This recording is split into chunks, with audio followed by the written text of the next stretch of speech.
Hola a todos, mi nombre es Paula Arenas, tengo alrededor de 8 años de experiencia desarrollando aplicaciones y el día de hoy quiero explicarles la solución que propuse para dar solución al reto informático de Text and Solve a una vacante que me estoy postulando de desarrollador Java.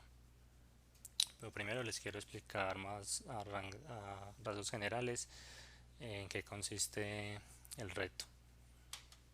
El reto consiste en hallar el máximo de viajes que debe realizar un empleado de una compañía de mudanzas para transportar elementos de hogares.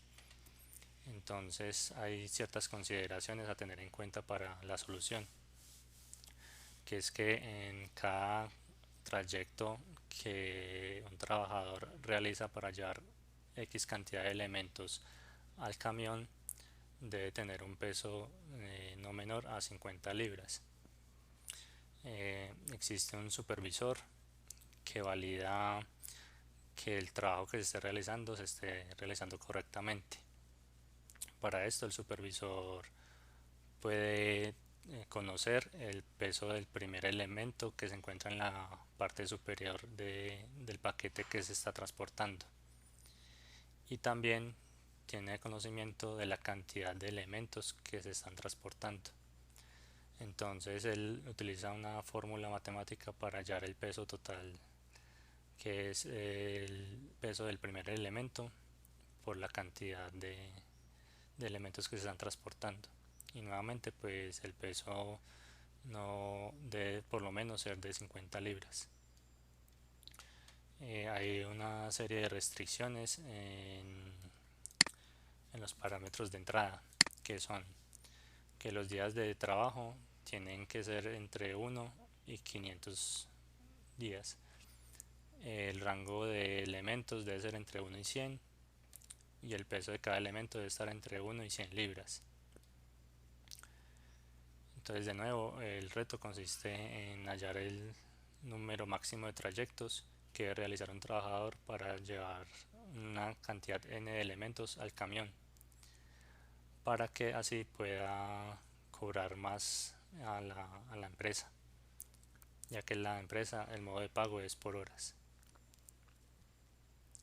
Ahora sí, les voy a mostrar y explicar la solución que se propuso para dar solución al reto. Tiene dos componentes, un componente frontend y un componente de backend. Para el frontend se utilizó el framework de AngularJS y para el backend se utilizó Java 1.8 con el framework Spring Boot para hacer una aplicación de servicio REST. La distribución de la aplicación de web, componente frontend, está dividido en carpetas donde encontramos las rutas, las vistas, los componentes que son los que se encargan de manipular todas las acciones que se llevan en las vistas, los modelos que tiene la información o la data que se va a mostrar en la vista, y los servicios, que es finalmente el que tiene los métodos para hacer las peticiones REST a la parte del API que se desarrolló en Spring Boot. Para la parte backend, la aplicación está distribuida por capas, donde encontramos una capa del controller, que es como el punto de entrada de la aplicación, una capa de servicios, una capa core, que es donde encontramos toda la lógica del negocio, un paquete de utilidades donde vamos a encontrar utilidades para manipular lo que es los archivos, escritura y lectura, una capa de excepciones donde encontramos nuestras definiciones de excepciones en particular para tener un mejor control durante la ejecución y mostrar los mensajes correctamente de excepciones. Una capa de configuración y la capa de response, donde tenemos una clase genérica para tener una única forma de responder a las diferentes peticiones que se le hagan a la aplicación, al API. Entonces voy a mostrar en el código, en el frontend, cómo es la distribución que estaba explicando anteriormente. Como vemos, esta es la aplicación de AngularJS, donde tenemos varios archivos, donde hay un archivo de package.json donde se manejan todas las versiones y las dependencias que van a tener el proyecto, un archivo donde se manejan los estilos de la aplicación, el index, que es el punto de entrada a la aplicación,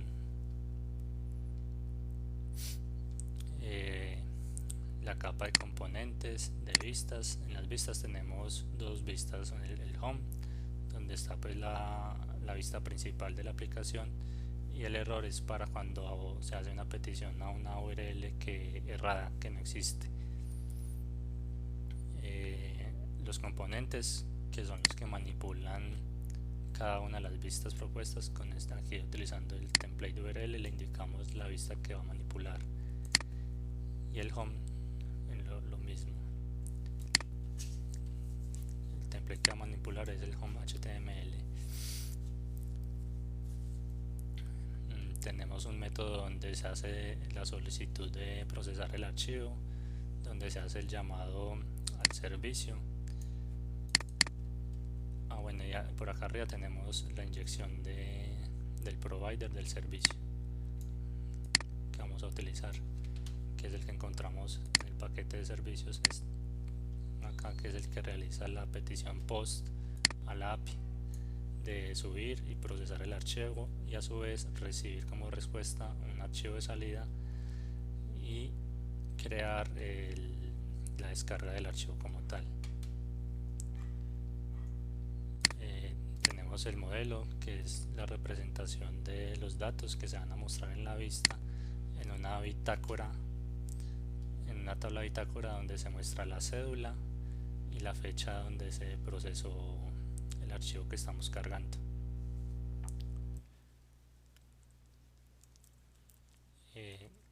Ahora les mostraré el backend, la aplicación que se desarrolló en Spring Boot, que es un proyecto Maven, donde tenemos el POM, donde están todas las dependencias.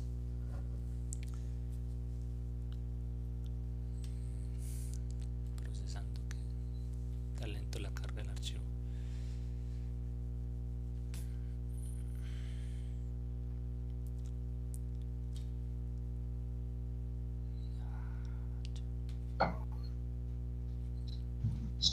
Paul, te estabas explicando entonces que la aplicación que estás realizando o que realizaste tenía en el componente frontend un home en donde se subía el archivo, se procesaba de acuerdo a las reglas de negocio que requería tu aplicación, y luego se mostraba como un historial de las cédulas de las personas que han utilizado la aplicación y la fecha en la que lo utilizaron y el resultado que dio. Eso es genial, poder ver el historial de uso. ¿Es uno de los requerimientos o fue una adición que le hiciste? Sí, no, de hecho es uno de los requerimientos que están solicitando en el reto, que en la vista frontend tenía que tener eso, solicitando la cédula, el archivo y una tabla, un listado de la bitácora, como un control del uso de la aplicación o de la carga de archivos. Bueno. Genial. Bueno, ¿nos ibas a hablar del backend? Sí. Entonces está diciendo que es un proyecto Maven donde se encuentra el POM XML, donde definimos todas las dependencias del proyecto, donde tenemos la del Spring Boot y la dependencia para manejar lo que son los logs, y tenemos también un archivo de Application Properties, que es el que utiliza el Spring Boot y donde definimos el puerto donde se va a levantar la aplicación. El framework Spring Boot por debajo tiene corriendo un Tomcat, entonces él levanta el servicio en el puerto que uno le indica por medio de esta propiedad. También podemos definirle los tamaños máximos que tendría el archivo, tanto que recibe como el que responde, y la codificación que se va a utilizar en el proyecto. En este caso pues estamos utilizando una codificación UTF-8.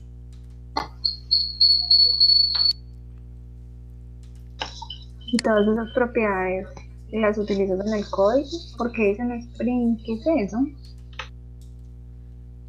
Si estos son atributos propios de Spring, en el que utiliza el framework como tal. Ah, genial.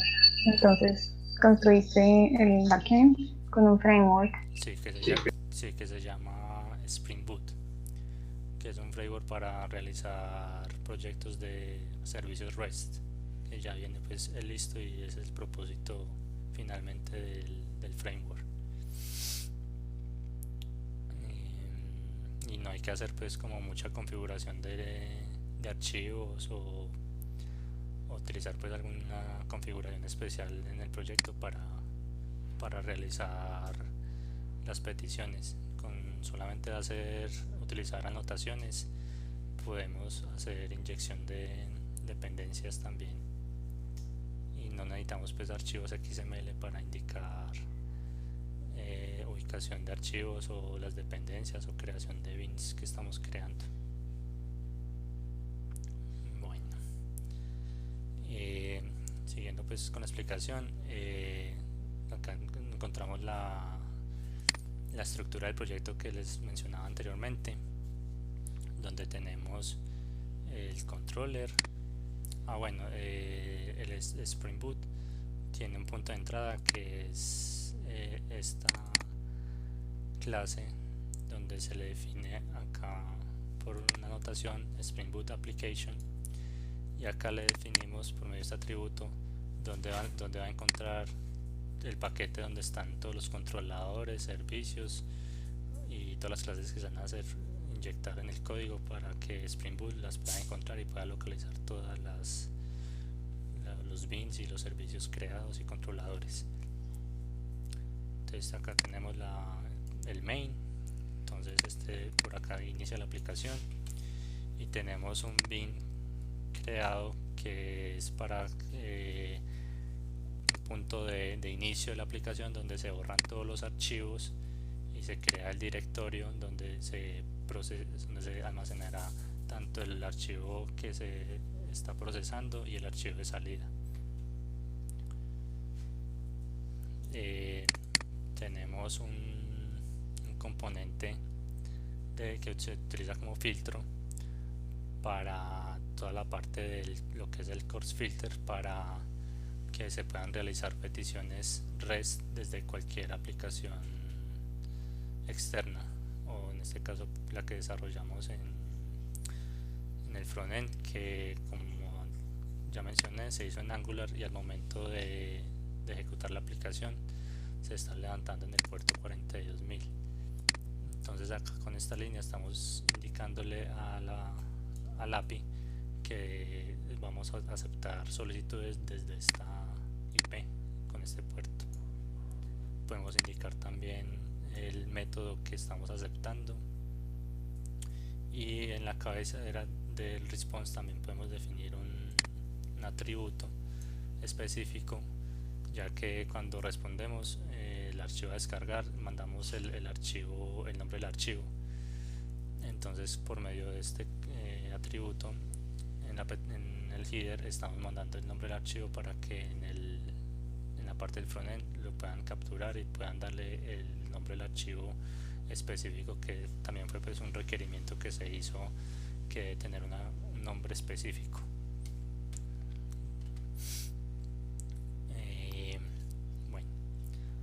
así, el controller, que cuando se hace la petición POST tiene el método que recibe la petición POST y es el encargado de procesar el archivo, almacenarlo en el directorio que es este upload.dir, es el directorio que se creó. Entonces en este directorio es donde guardaría el archivo que de entrada, que es este lazy loading example input,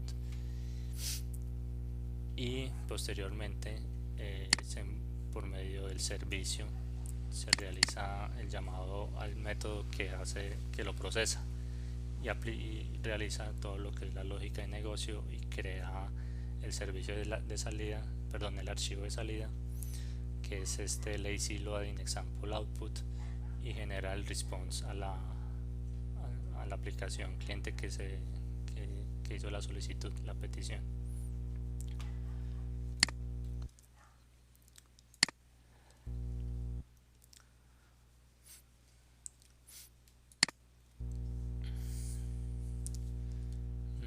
Bueno, tenemos el método store, que como dije anteriormente es el encargado de generar una copia del archivo que se está subiendo en el directorio upload.dir y realiza una serie de validaciones, que es que el archivo tenga extensión txt, que tenga información, que no esté vacío y que no tenga doble punto. Esto es como una restricción que se tiene como para validar que una URL del archivo esté correcta, que no tenga pues mal formamiento.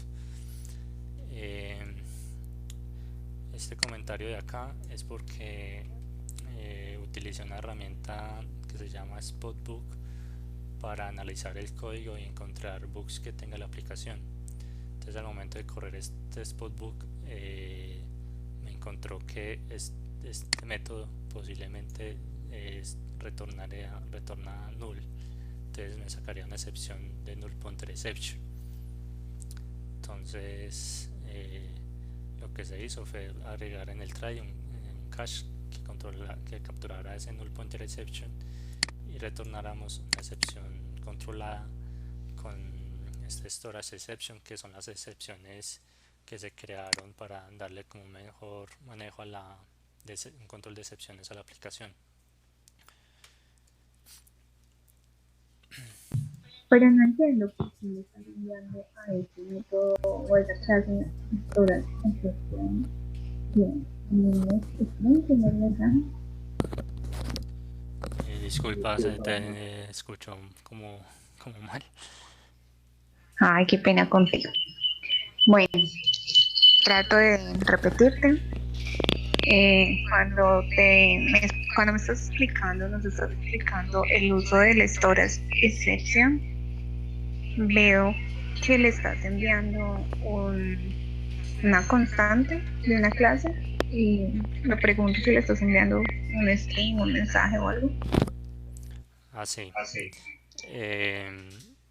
Se creó una clase de constantes para crear todos los mensajes posibles, y son variables constantes de string que tiene los posibles mensajes que se responden al momento de generar un tipo de excepción en la ejecución de la aplicación. Esto se hizo así ya que en versiones futuras se podría pensar en que la aplicación fuera multilingüe. Entonces, y también posiblemente una mejor opción es llevar todos estos mensajes a un archivo de propiedades que se llame pues mensajes en español, y tener otro archivo que se llame english.properties o spanish.properties, dependiendo de los lenguajes que se vayan a manejar, y ya por medio de configuración podríamos decirle a la aplicación que dependiendo del lenguaje que vamos a utilizar cargue un archivo del otro. Entonces por eso se maneja pues como esa dependencia, y no tener el mensaje y el string ahí quemado en el código, para que nos brinde pues como esa posibilidad de tener varios archivos de multilenguaje.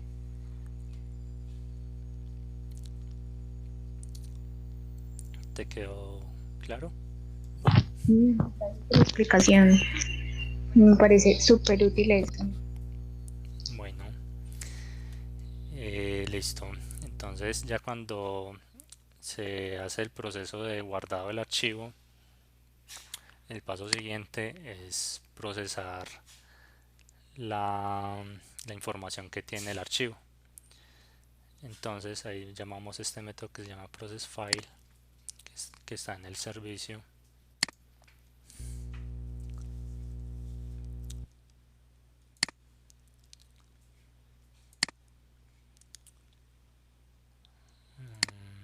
A ver,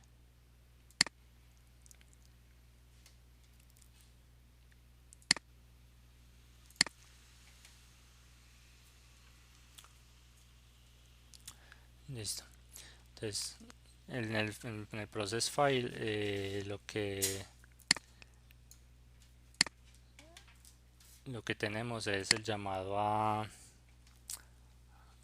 la capa del core del negocio, la capa de business, que es este método de generate response.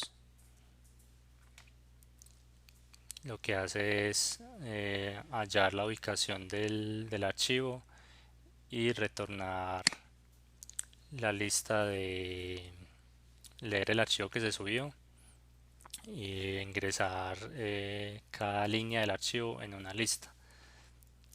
Yo por acá tengo abierto un ejemplo del archivo de entrada, que tenemos varias líneas con enteros, donde el primer elemento es la cantidad de días que se va a elaborar, seguido de la cantidad de elementos que se van a cargar ese día. Entonces, en este caso, en el día 1 se van a cargar 4 elementos. Entonces serían estos 4. La línea siguiente sería el día 2, donde tiene la cantidad de elementos, que serían esos 3, y así sucesivamente hasta llegar al número de días que tenemos inicialmente.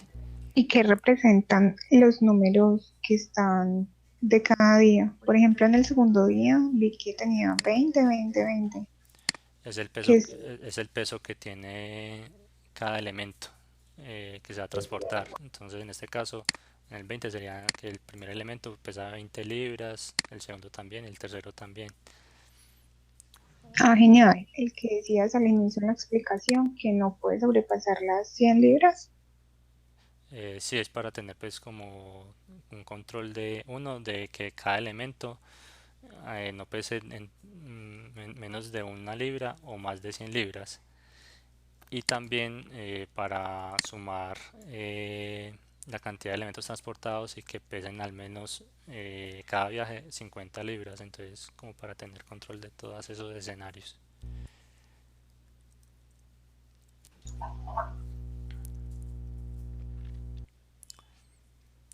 Bueno, eh, entonces acá lo que hace este método es leer el archivo y devolver una lista de enteros. Y ya seguidamente pues empezamos a hacer la lógica de validar pues todos los escenarios del negocio como tal. Entonces por acá tenemos la validación de que la restricción de que los días de trabajo no estén por fuera del rango de 1 a 500. Eh, de nuevo, si están por fuera del rango, entonces generamos una excepción controlada, generamos una excepción de tipo de una excepción que se creó anteriormente como para tener mejor mapeo de control de excepciones. Eh, bueno, acá ¿Y por qué se separan las excepciones? Que unas se llaman precondition exceptions y otras se llaman storage exceptions. ¿Por qué esa diferenciación? para tener como te decía ahorita, un mejor control o de como tener una mejor visualización de la excepción que se está generando. Entonces, porque pues en Java hay unas excepciones como muy genéricas, o también pues tenemos que como excepciones propias de lógicas del negocio. Entonces, para eso como que se hacen estas clases para no generar solamente como un return false o true de la respuesta, sino como saber qué excepción se está generando o qué regla se está rompiendo de negocio en la aplicación. Ah, genial.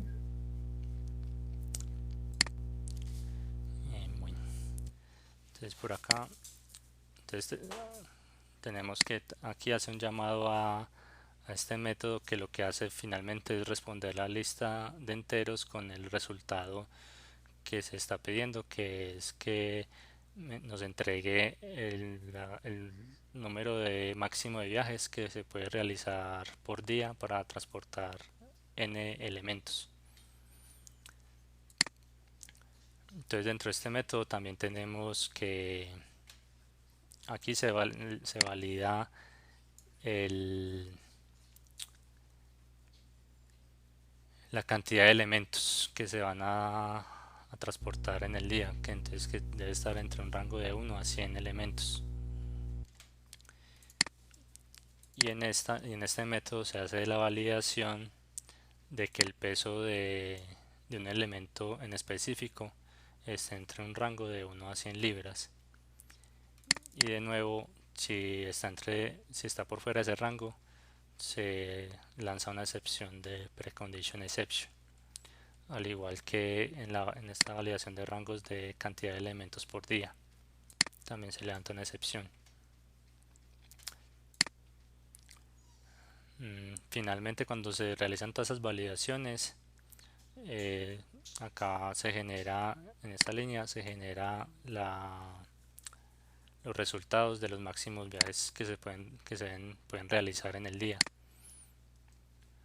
Entonces aquí ya encontramos pues la lógica donde tenemos de que se hace un ordenamiento de la lista de mayor a menor para tener en cuenta la consideración de que la supervisora puede saber qué peso tiene el primer elemento que está en la capa superior de la bolsa que se está transportando. Y ya la supervisora considera o asume que los elementos que están por debajo tienen por lo menos el peso del primer elemento. Entonces, por eso se hace ese ordenamiento de forma descendente. Eh,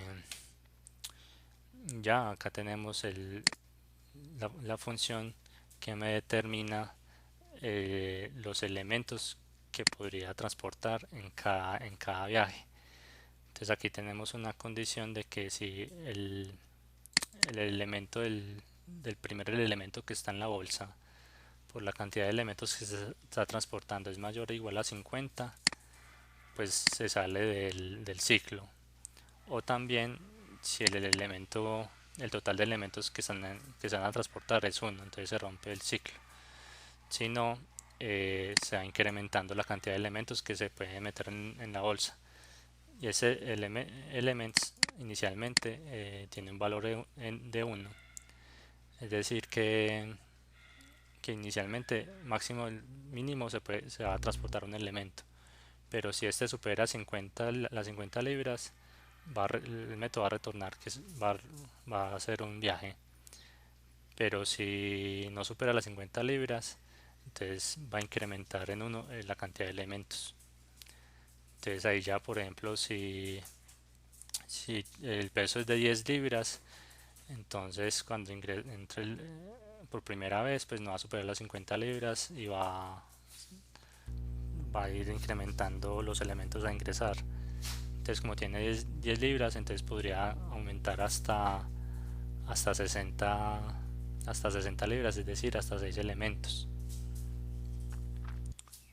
O se puede dar el caso de que si un elemento pues pesa solamente 8 libras y es el único que queda, pues igualmente se cuenta como un viaje, y ahí en ese caso pues no importaría que solamente esté realizando un viaje para llevar ese elemento, porque no hay más elementos como para cubrir el requerimiento de que sean mayor a que sea por lo menos de 50 libras.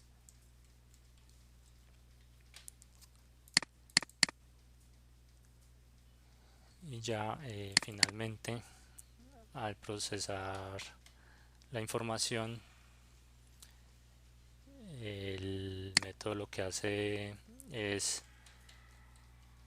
generar cuando obtiene este resultado, es validar si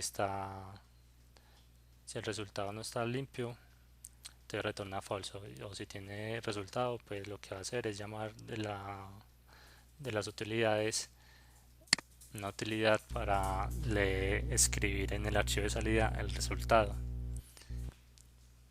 el cual también debe cumplir pues un formato de salida, que es este, donde se debe mostrar en el case número 1, en este caso es el día número 1. Entonces con esta entrada se obtiene esta salida, que en el día 1 se puede realizar máximo dos viajes, en el día 2 máximo 1, máximo, en el tercero máximo 2 y así pues sucesivamente. Este es el archivo final que se obtiene al realizar la petición.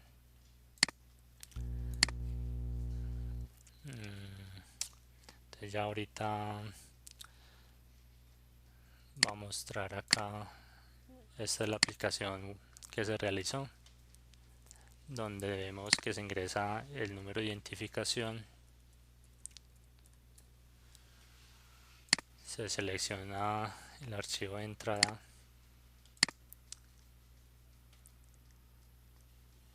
y finalmente genera una respuesta, que es el archivo de salida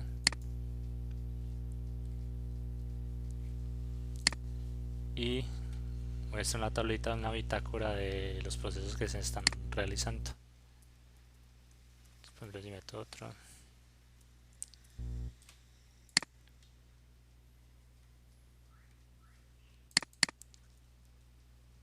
Entonces él va registrando, va mostrando la cantidad de procesos que se han realizado.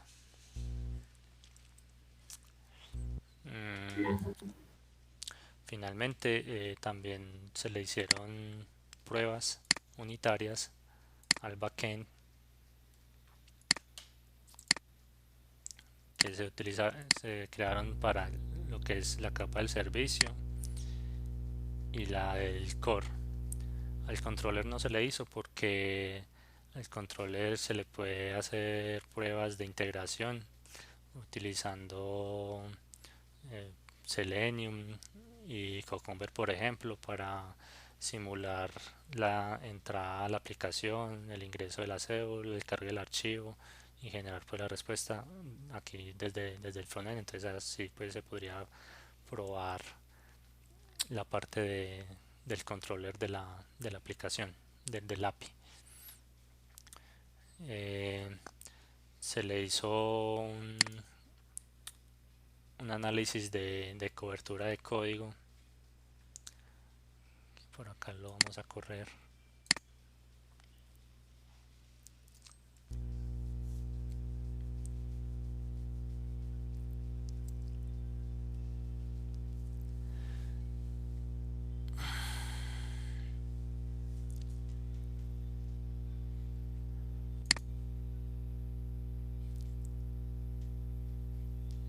Si corre, no corre. Ya. Entonces ahí vemos que al correr las pruebas unitarias, se hicieron 18 pruebas unitarias, de las cuales todas fueron exitosas, y en la cobertura vemos que tenemos un porcentaje de cobertura del 61,5%, pero es por lo que solamente se le hizo pruebas unitarias a lo que es el servicio y al core de la aplicación, donde vemos que el core de la aplicación tiene un 90% de cobertura y en el servicio una cobertura del 70%.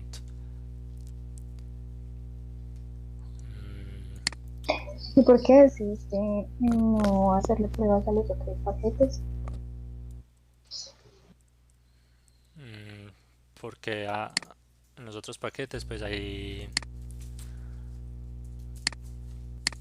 clases que, por ejemplo, en el response es una clase pues purita, como decir, una clase modelo, un DTO, que pues no es necesario realizarle pruebas a este tipo de clases.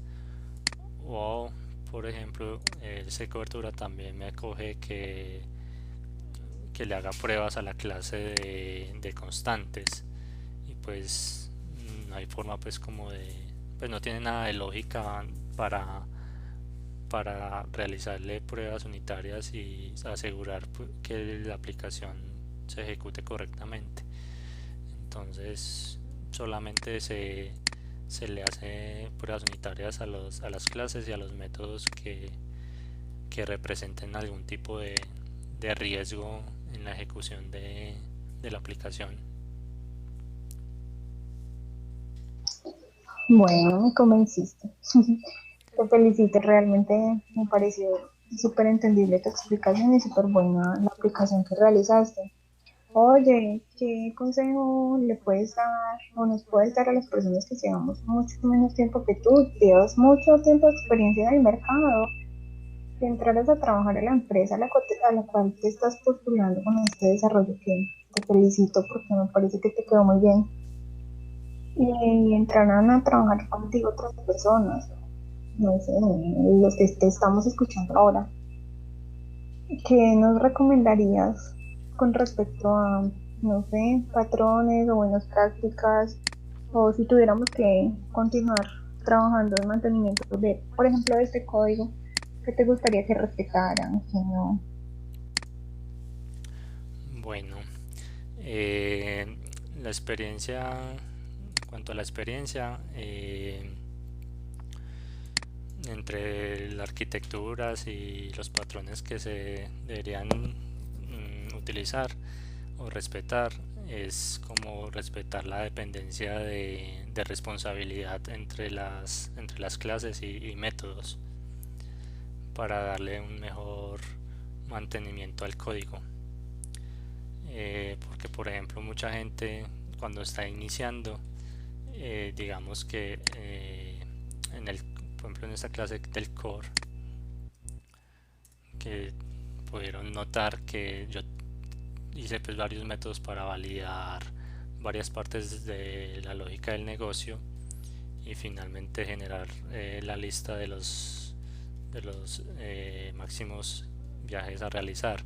Entonces mucha gente al principio puede que en un solo método metan toda esa lógica de negocio, todas esas validaciones y todo lo que conlleva pues hacer el desarrollo. Entonces como para darle una mejor mantenibilidad y para realizar de hecho las pruebas unitarias, es mejor como tener métodos separados delegándole una única responsabilidad. También una sugerencia es manejar la distribución de paquetes para saber una, una distribución adecuada al proyecto para separar las capas y de nuevo las dependencias entre las capas. Y nada, pues que respetar el proyecto, la estructura que se le dio de capas, de controlador, servicio, del core, de excepciones y de configuración y de utilidades. Y hacer pruebas unitarias al código es bien importante para así asegurar la calidad del mismo. Bueno, y también utilizar herramientas de análisis de código estático y de cobertura, así como el que te mostré ahorita. Y esta de Book Info también es muy buena para eh, analizar el código y detectar vulnerabilidades y bugs que puedan tener la aplicación, como el bug que te mostré ahorita del null pointer exception. Eso fue uno que me detectó es este, este plugin de Finebook, de Spotbook. Y también hay una aplicación que se llama SonarQube, que de hecho hice el proceso, le corrí el proceso para el proyecto, que eso es lo que nos da también una métrica del proyecto. Entonces,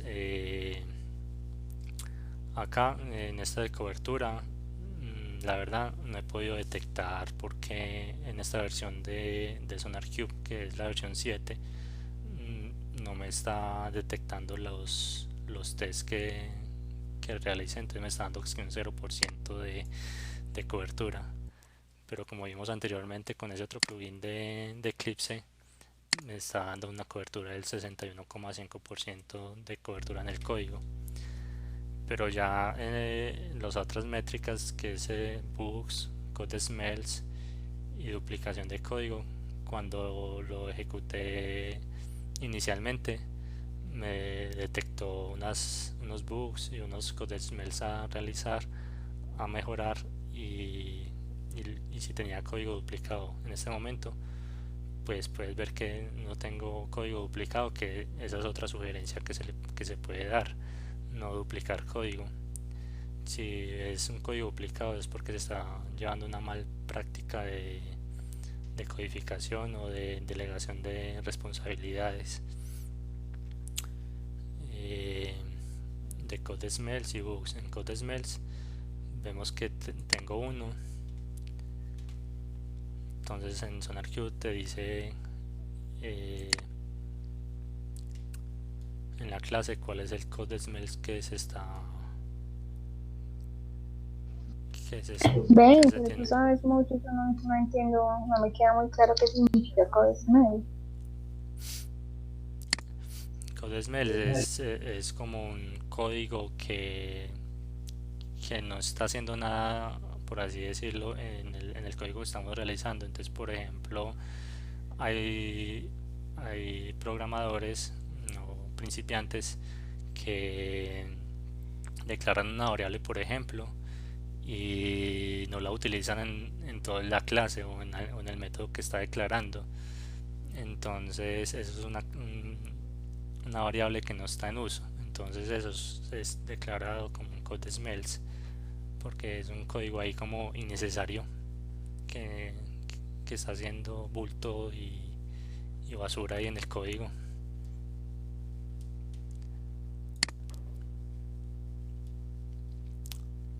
Y bueno, esas son como las sugerencias y las diferentes herramientas que hay para analizar todo ese tipo de cosas en el código, y le ayudan a uno mucho a mejorar el código y darle mantenibilidad al mismo.